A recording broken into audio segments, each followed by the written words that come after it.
এক ইলিশেই 700 থেকে 800 টাকা লাভ করছে কারওয়ান বাজারের ব্যবসায়ীরা। অভিযানে দেখা গেছে কোনো যুক্তি বা প্রমাণ ছাড়াই মুহূর্তেই মাছের দাম বাড়িয়ে দিচ্ছেন ব্যবসায়ীরা।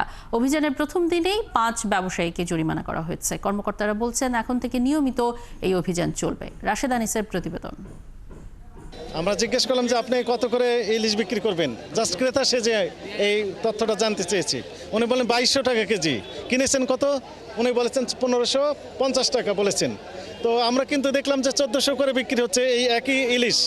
এভাবেই এক ইলিশে 700 থেকে 800 টাকা লাভ করছে কারওয়ান বাজারের মাছ ব্যবসায়ী।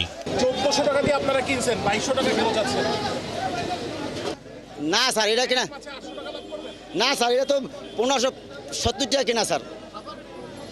কথা বলেন আপনি। 50 টাকা কেজি কিনে না, আবার মাপের 2 টাকা, মাপের 20 টাকা স্যার।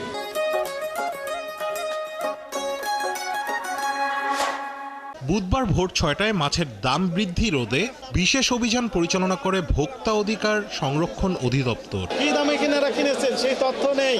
অভিযানের সঙ্গে থেকে দেখা যায় খুচরা ব্যবসায়ীরা যেখান থেকে পাইকারি ইলিশ কেনেন সেখানে কোনো মূল্য তালিকা নেই ক্রয় বিক্রয়ের রসিদও।